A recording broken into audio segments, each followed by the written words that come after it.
So I don't remember the exact minute, but it is very likely it was in spring 2013, and I was probably sitting in the reading room at the Huntington Library. That's Laura Voisin George. I am an architectural historian and a native of Southern California.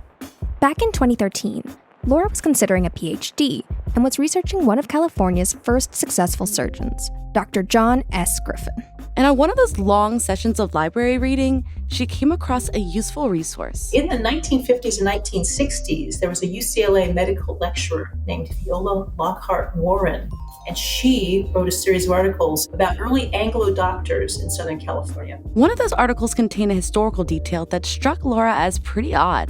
Warren wrote about a series of 10 murals that, at the time, adorned the walls of UC San Francisco's medical school. The series was painted by a Polish immigrant named Bernard Zackheim, a disciple of Diego Rivera, and it was called The History of Medicine in California. So there's 10 panels. There's a chronological linearity to them, in that you have the Native Americans sharing their herbal medicine, the Anglo doctors on one side. Then you see the development of more formally trained surgeons. It was a graphic representation of the history of medicine in California. The medical students there should know. Viola Lockhart Warren's article included an image of one of the 10 panels that portrays Dr. Griffin with a Black nurse working beside him on a patient. They're standing over a stretcher that has probably an unconscious soldier wrapped up in a blanket. So it's just intriguing that, there is this woman of color, and she has become a nurse, and she's working next to the leading doctor and surgeon in Los Angeles. And it's just like, I kind of want to know more about this. So Laura started digging and found out this nurse's name, Biddy Mason. The fact that Biddy is one of the pioneers of California medicine is only one small part of her large story. In June 2020, Laura wrote a blog post that described the remarkable highlights of Biddy Mason's life, including how she went from being enslaved in the South during the early part of the 19th century to becoming one of the wealthiest women in the American West by the time she died in 1891. I first came across Biddy's story because of Laura's article, and I was instantly blown away. For years, information about Biddy has been hard to come by. Biddy was barely in the footnotes of historical texts. Even the fact that she was featured in these murals was almost lost to history. But historians like Laura, and some other crusaders who we'll soon introduce you to, are keeping Biddy's story alive. And in this episode, so are we. Welcome to Urban Roots, a podcast by Urbanist Media that dives deep into little-known stories from urban history. We're your hosts. I'm Deqa Hussein Wetzel, a historic preservationist. And I'm Vanessa Quirk, a cities journalist. Today's episode is the first of a two-part series telling the remarkable story of Biddy Mason.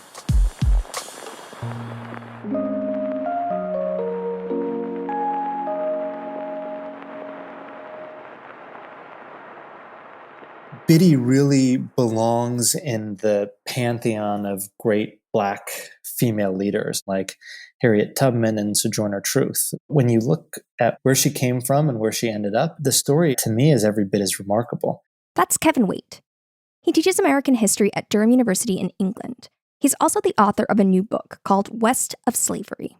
Along with Professor Sarah Beringer Gordon, who we'll introduce to you later in this episode, Kevin received a grant from the National Endowment of the Humanities to dive deeper into Biddy. With that funding, Kevin and Sally have launched a project called Long Road to Freedom, where they've assembled researchers from across disciplines to contribute and share their knowledge of Biddy. The group includes architectural historian Laura Voisin George, who you heard at the top of the show. So this collaborative of folks, it's kind of like a Justice League of like Biddy historian superheroes, basically. Totally. These super folks have come together with a mission to gather as much information about Biddy as they possibly can. Unfortunately, there are very few records from Biddy's early years that are left. Now, we did find in an 1870 census that she listed her mother as being born in Louisiana. That's Jackie Broxton, executive director of the Biddy Mason Charitable Foundation. And that's the first time I think anybody has discovered that. Biddy was born into slavery in 1818 in Hancock County, Georgia. She was separated from her parents when she was very young. And as a teenager, Biddy was sold to a family in Mississippi. She arrived in Mississippi in the 1830s, just as Mississippi was becoming not just America's cotton heartland, but the world's cotton heartland. Tens of thousands of African Americans were forcibly transported to Mississippi during this period. And in fact, across the antebellum period, roughly 1 million black slaves were caught up in what's called the Second Middle Passage, which was their forcible removal from the eastern seaboard slave states to the southern interior. Biddy was likely expected to do domestic work in addition to nursing and working in the plantation. During this time, Biddy probably picked up an invaluable skill. What we can deduce is that someone taught her how to deliver babies, and then someone encouraged her with this herbal healing. So I have to assume that was another slave or a group of slaves. Some of that she may have learned from Native Americans, I don't know. However she learned it, Biddy was good at her craft. When she was 25, a plantation owner named Robert Smith purchased her, likely so she could help tend to his sickly wife, Rebecca. Robert was far from a gentleman, at least around black women. He was probably overly amorous, which is why he was always in the slave cabins. We don't know the details, but we do know that during her years of enslavement, Biddy gave birth to 3 daughters, Ellen, Harriet, and Anne. There are a couple of theories about the fathers of Biddy's children.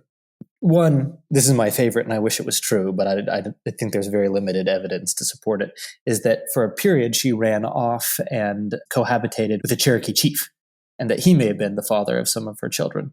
Most likely, Robert Smith or one of his sons forcibly fathered one of Biddy's children. And we know that by looking at census data. Usually census takers would record the skin color of people that they identified. And Biddy was marked as black, and I forgot exactly which of her daughters was marked as yellow. Yellow often was a signifier of mixed race heritage. I think it's really revealing. It's really tragic as well, because the skin tone hints at a really violent history. You know, to be a woman in slavery times and not have any control whatsoever over your body, I don't think people understand the full gravity of that and what it does to you psychologically and that repeated trauma. I mean, to go through childbirth for someone that you're not in love with and who obviously cares nothing about you, that's a lot of trauma. Biddy wasn't the only enslaved woman in the house who Robert Smith endangered. There was also Hannah, a young, light-skinned woman. Rebecca Smith, Robert's wife, had brought Hannah with her from her family home when she got married. So by the time Biddy arrived, Hannah had been surviving Smith for years. She was very intimidated by Smith. Very intimidated by Smith. Biddy helped Hannah navigate and survive the Smith household. I think they were confidants. I would love to hear what they said about Smith. When Hannah also gave birth, likely to Robert Smith's children, Biddy was by her side. The two forged a special, lifelong bond. Their bond and their strength would soon be tested.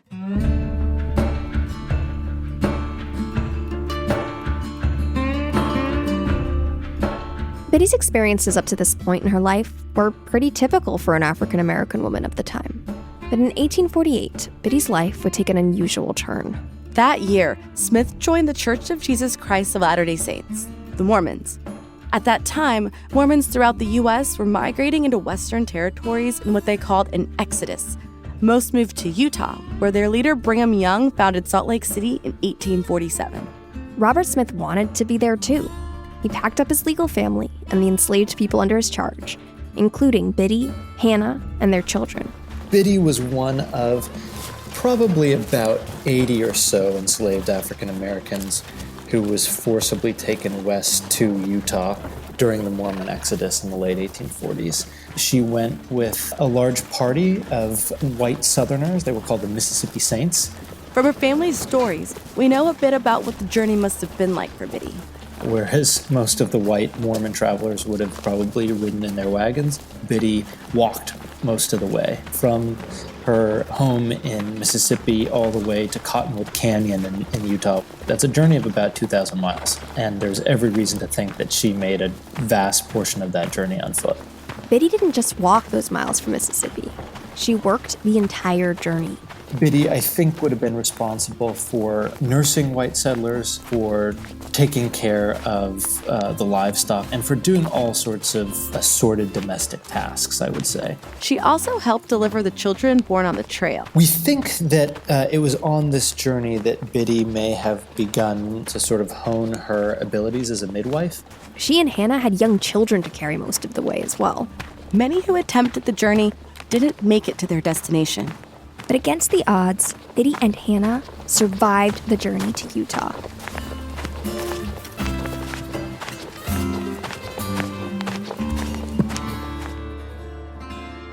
The dry desert landscape couldn't have been more different than the lush, fertile fields of Mississippi, but the white settlement was almost a carbon copy of what Biddy and Hannah had left behind. So you can sort of think of it as these Mississippi saints trying to sort of recreate Mississippi in miniature on the Utah frontier. But there was no large-scale agriculture, no cotton to plant and pick in that territory during the 1840s. So enslaved people did other work, like building houses. Enslavers also assigned different values to Black men and women. In the American South, and especially the Cotton Belt, male slaves typically sold for more because they were deemed stronger, hardier workers in the fields. In the West, women's labor became comparatively more valuable, partly because women, especially mothers, were less inclined to run away if they were looking after young children, like Biddy and like Hannah. One of Robert Smith's own enslaved people escaped, a man by the name of Randy. But that just wasn't an option for Biddy or for Hannah. And so I don't think it's really any coincidence that Robert Smith's enslaved people were all either women or children. They were just easier to control on a sparsely policed frontier. Not long after he declared that Utah was the place for his people to dwell, Brigham Young announced a new Mormon settlement in San Bernardino, California. 500 families, including Robert Smith's, signed up. Biddy, Hannah, and the other enslaved women and children were forced to pick up their lives once again. All told, in this first group of Mormon settlers, there were probably about 24 African-American slaves with them. The Union admitted California as a free state in 1850, so Black people technically became free when they stepped onto Californian soil. But it's hard to know how much Biddy and her fellow African-Americans were aware of that fact. Authorities there weren't in the practice of policing slaveholders. They effectively turned a blind eye. Biddy and Hannah remained in California for 5 years. They tended to livestock, raised children, maintained the household, and attended births. There are also records of Hannah riding out at all hours to assist with births throughout the colony. Biddy was likely doing the same. People in the frontier community praised Biddy and Hannah for their midwifing skills. During this time, Biddy would occasionally go into San Bernardino for supplies. There, she met with a few free Black people, including an upper-middle-class businessman named Robert Owens. Soon, Owens and his family became very invested in the fate of Biddy and her family, as Biddy's eldest daughter, Ellen, had caught the fancy of Robert Owens' son, Charles. Here's Jackie Broxton of the Biddy Mason Charitable Foundation again. The pictures I've seen of Ellen as an older woman, she was very handsome. So I can only imagine what she looked like when she was younger. And there weren't a lot of Black girls around for this young man to date. So he would have noticed her definitely. In 1855, the ever-unsatisfied Smith decided to hit the road again. Hannah was 9 months pregnant. Robert Smith sort of had a falling out with the Mormon authorities in San Bernardino, and he attempted to take his white family and his 13 and very soon to be 14 enslaved African Americans to Texas. California was a free state. Texas was not. The decision would change American history and Biddy Mason's life. New Year's Eve, 1855. The Smith party has packed up the house and started towards Texas through the Santa Monica Hills. But somebody had let the authorities know that they were planning to leave the state. It may have been one of his sort of rivals in the San Bernardino Mormon colony. It may have been one of the African Americans in Los Angeles at the time, who certainly knew of this slaveholding colony in San Bernardino. We don't have the smoking gun, but What we do know is that when he tried to leave for Texas in late 1855, he was finally apprehended by the sheriffs of Los Angeles and San Bernardino with a writ of habeas corpus. Habeas what now? Yeah, I think that is our cue to finally introduce Sally, or Sarah Berenger Gordon, the law professor at the University of Pennsylvania, who's the co-director of the Long Road to Freedom project. Habeas corpus, the phrase, is in what we call law Latin, which just means you have the body or produce the body. Habeas corpus literally requires the target of the writ to produce the body. In this case, the judge gave the enforcement of the writ to the two sheriffs of Los Angeles and San Bernardino counties. The sheriff, possibly with the help of free blacks, separated the women and children from Smith. He allowed Hannah, who was days from giving birth, to go back to San Bernardino, but he escorted Biddy and her children to the dismal county jail for their protection. There, she and her enslaved compatriots remained for weeks while they waited for the trial against Robert Smith to begin. The case was a freedom suit in which an enslaved person could assert their claim to freedom, either based on their ancestry or, as in Biddy's case, the time they'd spent in a free state.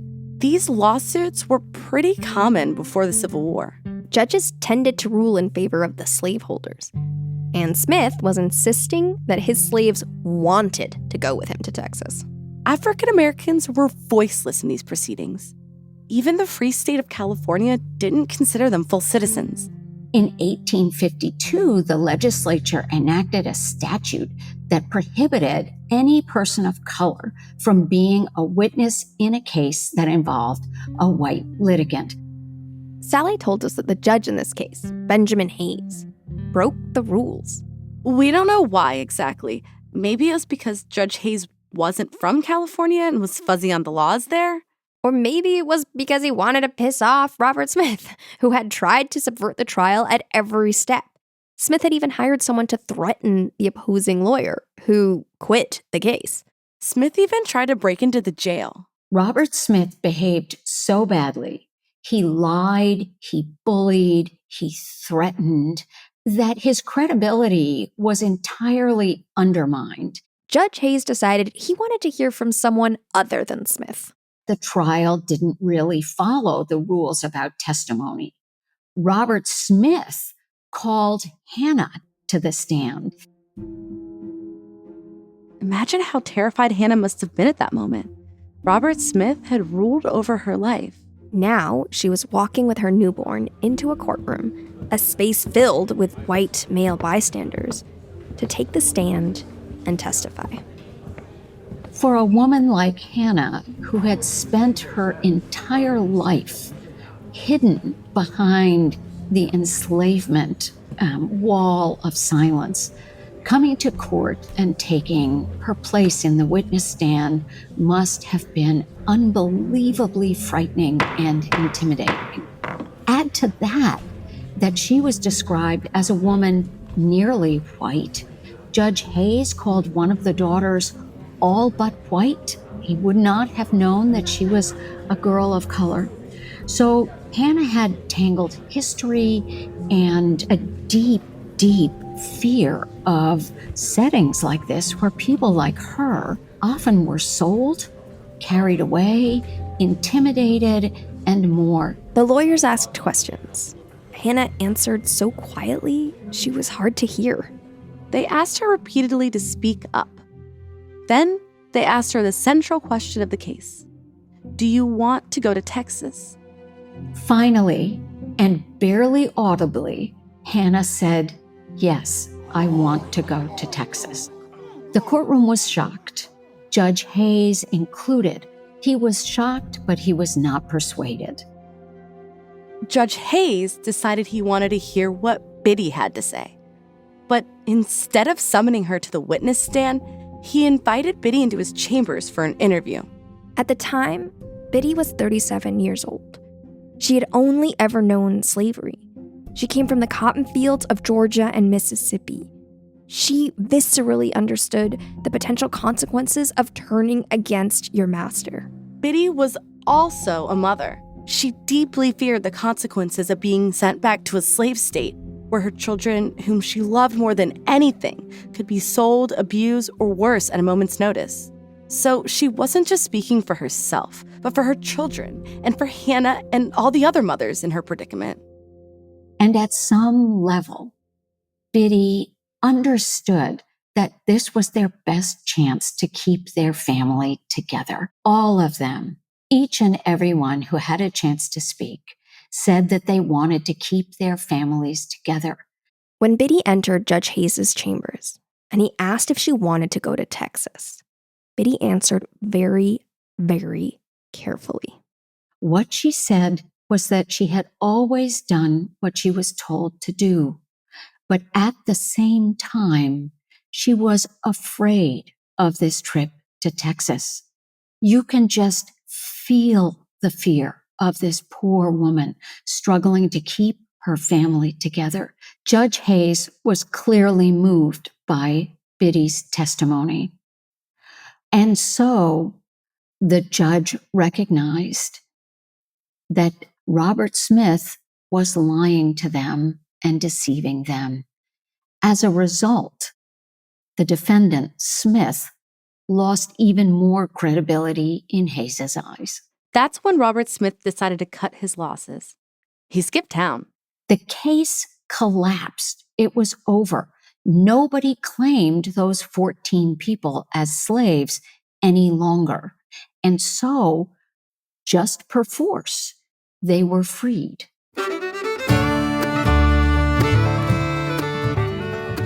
For the first time, a court of law emancipated 14 people at once. All of a sudden, 14 free people of color were in Los Angeles, where they had not been before. This was an enormous increase in the free Black population. The slave colony of San Bernardino, settled by the Latter-day Saints, learned immediately that the case had produced in the end, even if inadvertently, freedom for Biddy, Hannah, and their families. And immediately, slaves evaporated from San Bernardino, and a wealthy city built substantially on enslaved labor collapsed. If this is where Biddy Mason's story had ended, that would have earned her a place in the history books. By speaking up, by standing up for herself and her children, Biddy changed the course of people's lives throughout California. But Biddy's story is just getting started. Almost as soon as she earned her freedom, Biddy got a job offer. You see, sometime during or soon after the trial, Biddy met Judge Hayes' brother-in-law, one Dr. John S. Griffin. Remember him? Yes, the famous LA doctor we discussed at the top of the show. How could I forget? Well, we asked Laura Voisin George, the woman who identified Biddy in the UCSF mural, how she imagines that Biddy and Griffin might have met. Here's how it could have worked, is that you may know that during the trial, Biddy and the other family, Hannah's family, were all being kept to the jail to protect them, right? Well, I'm sure Griffin called on the jail if there was a wounded prisoner. Who knows, perhaps Biddy had helped a wounded patient before Griffin got there. And he got there and says, well, you don't need me. What happened? It's like, well, that woman over there, she did it. He'd be like, and you are? However they met, Griffin was impressed enough to hire Biddy as a nurse. And she soon made herself indispensable and became really well known across the city for her skill. Especially because Biddy treated anyone, Black or white, wealthy or poor, incarcerated or free. She was incarcerated in the Los Angeles jail, then she went back and treated patients there. She also served individual women in the Los Angeles community as midwives. And I think Biddy was considered one of the best ones in Los Angeles. This is a place also where her association with Griffin was important because it gave her entree to perhaps a level of society she might not have had otherwise. While she traveled across the city, offering her medical services to the poor and the rich, Biddy was earning money and giving back. Here's Professor Sally Gordon again. Biddy Mason was a woman who had been abused, mistreated, bought, sold, dragged from one place to another for her entire life. And when she was given a choice, she became a giver.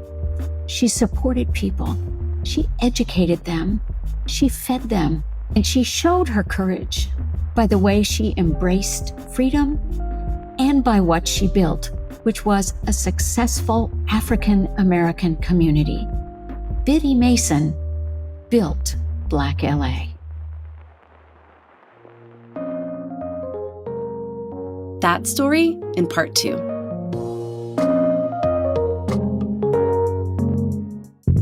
Thank you for listening to Urban Roots, brought to you by Urbanist Media. Your hosts are me, Dehla Hussein Wetzel, and Vanessa Quirk. Special thanks to all those who made this episode possible. Laura Voisin George, Jane Slater, Adrian Stucker, Kevin Waite, Jackie Broxton, and Sally Berenger-Gordon. Connor Lynch edited and Andrew Calloway mixed this episode. Our music is by Adam James Levin Arity. You can check out Adam's band, Lost Amsterdam, at amsterdamlost.com. If you like this episode, make sure to subscribe to us on Apple, Spotify, or wherever you get your podcasts. Follow us on Instagram at Urban Roots Culture, and be sure to join our Patreon at Urban Roots Pod.